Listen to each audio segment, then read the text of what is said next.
Good morning, and welcome to Chapel Chat. I'm Pastor Kevin Little, and this is the chapel at Rantoul First United Methodist Church.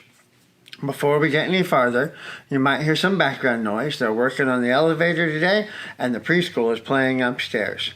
But boy, it has been a while since I've recorded one of these, mostly because I've been crazy busy, but also in part because I just haven't had any great ideas for what to chat about. But this past week, I was involved in multiple conversations about funerals. And I thought maybe that I'd share some thoughts about that. I know it might seem weird or morbid or even creepy to talk about a funeral in advance, but I really recommend it. Not only will it make things easier for the funeral home, but it will make things easier for whoever's officiating the funeral, and it'll even make things easier for you and your family. Having to plan a funeral for someone you love is a hard thing. It really is. And when we normally start doing it, our lives have just exploded. You'll quite probably be in the midst of overwhelming grief, and you'll have to make decisions about what to do. And none of those decisions are easy. This can be a conversation that you have over time in advance so that it doesn't all have to happen at once. So, where do we start? Well, I think you should start with yourself. At some point, you're going to die. It's a reality, and you have to face it just like all of us do. It doesn't have to be imminent to start planning for how things should go. And it really boils down to a simple question, is what do you want your funeral to look like? Do you want a visitation the night before, or immediately before the funeral? Do you not want a visitation at all, or do you want to just have a visitation and no funeral? And all of that is perfectly acceptable, but it's your party, and you have a voice in determining how it goes. Who do you want to officiate the funeral? Are you angry at the local funeral home and absolutely don't want those people doing anything? Your family needs to know this stuff. Beyond that, what music do you want? What scripture passages do you want? You probably know the answers to those questions without putting a whole lot of thought into it. But does your family know? Emily knows who I want to do my eulogy, but only because I reminded her about it before I started writing this. Now, I've had a lot of near-death experiences, and I have a pretty good image of what I want for my funeral. I want a visitation the day before at the funeral home, preferably Lux, but if I live long enough that they close, then somewhere else will work. I want music in the background of the visitation, mostly songs that I like, some that I'll add for shock value that will make people wonder if they really heard that song or not.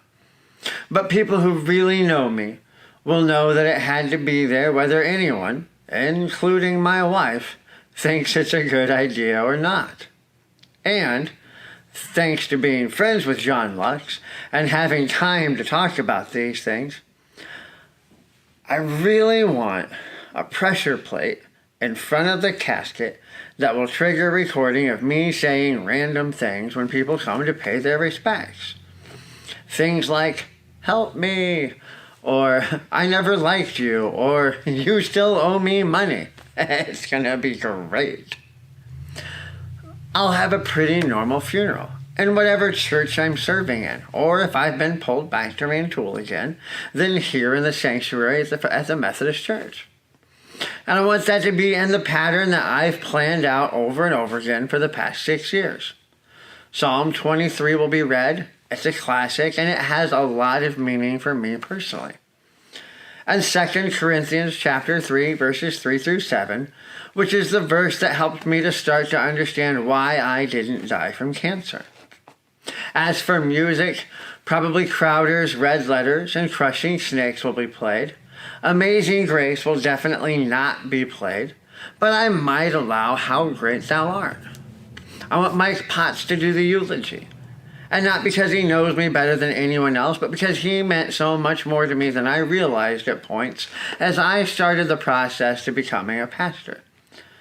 Mike, for those of you who don't know, is the reason that I can hug any of you. He's a calming presence in any circumstance that I can picture myself in, and he would be able to do that for my family. He knows that I would want him to do this, and I don't really have a plan B for that part, but as things develop in my life, I'm sure I'll come up with a suitable replacement if Mike can't do it. And keep in mind that in the United Methodist Church, the directing pastor is the person who should be running things. It doesn't matter if you loved another pastor more than them. It's their church. They do the funeral.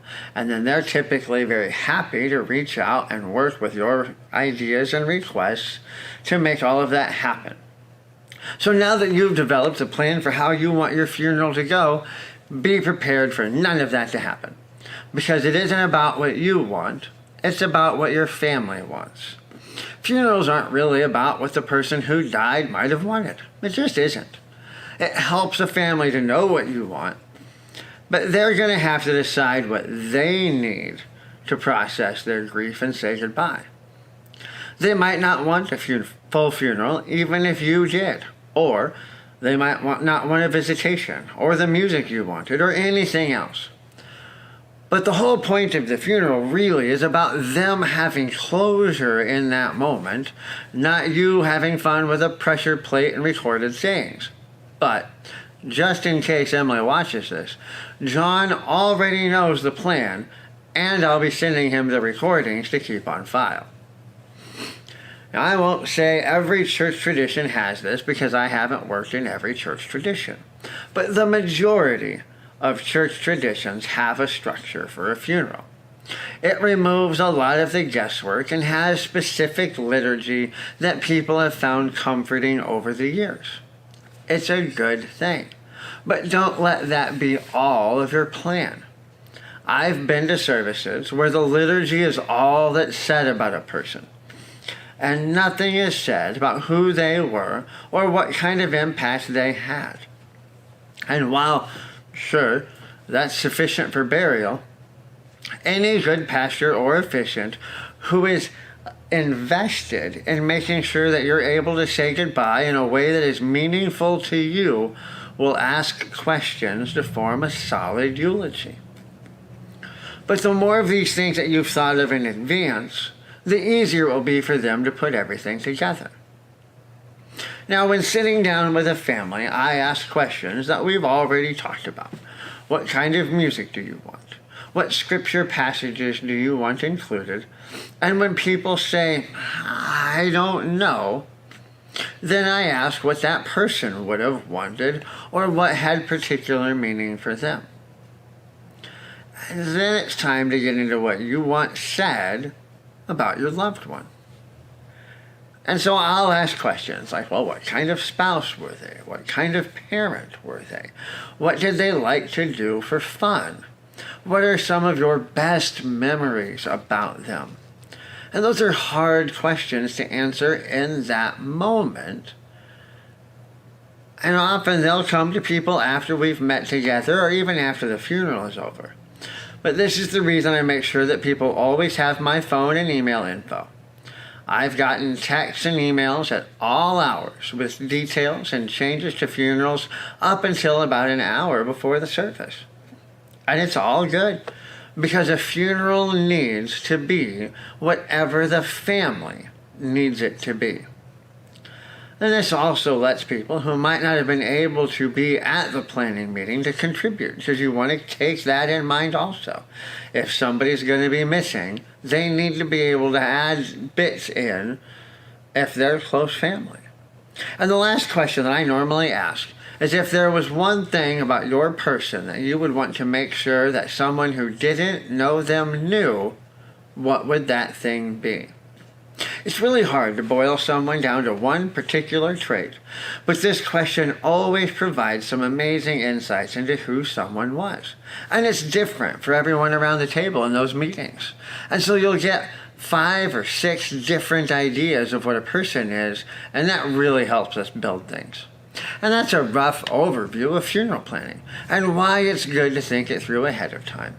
Even if you don't have all of the details worked through, having a rough idea is going to make everything easier. Because like I said in the beginning, It'll be hard to think about when you're sitting down at the funeral home or with a pastor to plan things. I remember some details from planning my dad's funeral, but there are other gaps or things that have gotten switched around in the chaos of trying to return to the real world afterward.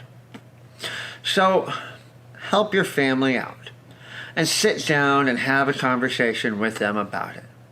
It might be hard, but it'll be worth it. Thanks for joining me for another Chapel Chat. I'll see you here again next time. Have a great week.